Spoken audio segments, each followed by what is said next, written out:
नमस्कार, मैं प्रिया राज। आप देख रहे हैं न्यूज़ 24। आपको बता दें, जनसुराज के सूत्रधार यानी प्रशांत किशोर चर्चे का विषय बने हैं। हालांकि प्रशांत किशोर इस बार बिहार विधानसभा चुनाव के लिए अपनी रणनीति तैयार करे और इस तरह तैयार कर रहे हैं कि उन्हें कई चीजों का सामना करना पड़ रहा है। जी हां, आपको बता दें कि प्रशांत किशोर इन दिनों सबसे ज्यादा चर्चे में है। हालांकि न सिर्फ राजद बल्कि सीएम नीतीश को लेकर भी कई बयानबाजी से लेकर प्रशांत किशोर का घेराव हो रहा है। लेकिन बहुत बड़ी बात हो जाती है, एक तरफ प्रशांत किशोर अपनी रणनीति तैयार कर रहे हैं और दूसरी तरफ उनके चर्चे लोगों के जुबान पर है। एक बड़ा बयान सामने आ चुका है जो कहीं ना कहीं इस वक्त प्रशांत किशोर की राजनीति को अंधेरे में ढकेलने का कार्य कर रहा है।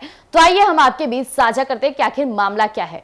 जनसुराज के सूत्रधार और चुनावी रणनीतिकार प्रशांत किशोर के नाम में अक्सर पांडे जोड़कर बयानबाजी होती रहती है। कई नेताओं ने कहा है कि उनका नाम प्रशांत पांडे है। अब पांडे जोड़कर उनका नाम लेने वालों को प्रशांत किशोर ने करारा जवाब दे दिया है। जी हां, आपको बता दें, पीके ने एक इंटरव्यू के दौरान बातों में कहा है कि संविधान में कहां लिखा है कि स्वर्ण राजनीति नहीं कर सकता है या कोई राजनीतिक प्रयास नहीं कर सकता है।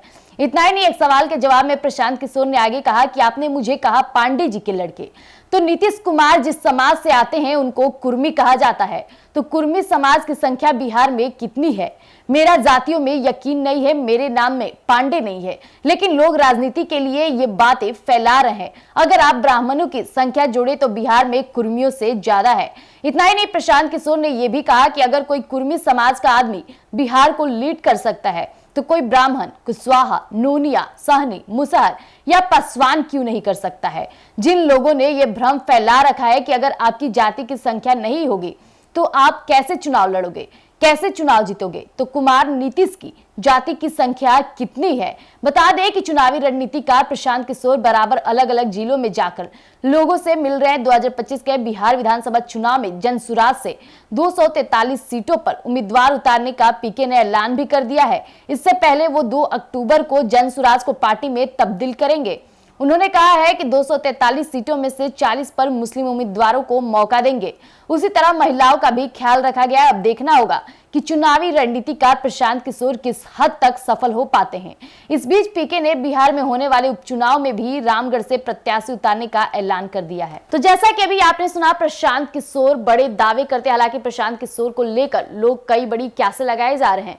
प्रशांत किशोर के नाम के साथ खेला जाए, लोगों का कहना है कि उनका नाम प्रशांत किशोर नहीं, प्रशांत पांडे है। लेकिन बात हो जाती है बिहार के मुख्यमंत्री नीतीश कुमार को लेकर प्रशांत किशोर का दावा सामने आ गया है। जी हां, आपको बता दें, प्रशांत किशोर का साफ तौर पे कहना है कि बिहार के मुख्यमंत्री जिस समाज से आते हैं वो कुर्मी है। लेकिन एक कुर्मी जब बिहार को लीड कर सकता है तो एक मुस्लिम, एक ब्राह्मण, एक कुर्मी और एक पासवान समाज क्यों नहीं कर सकता है। हालांकि जो सोच है कि इस समुदाय की संख्या कम है तो उसे राजनीति में नहीं आने देंगे, ये कहां तक सही है।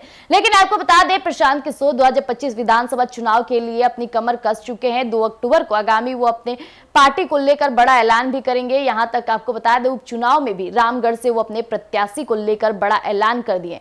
तो प्रशांत किशोर इन दिनों चर्चे का विषय बने हैं क्योंकि काफी अच्छे बड़े पैमाने पर वो बातों को खुलकर बोल रहे हैं। तब तक के लिए देखना दिलचस्प रहेगा कि आगे की राजनीति और रणनीति किस तरह से तैयार करते हैं प्रशांत किशोर। इसी तरह आप बने रहिएगा एक न्यूज़ 24 पर। धन्यवाद।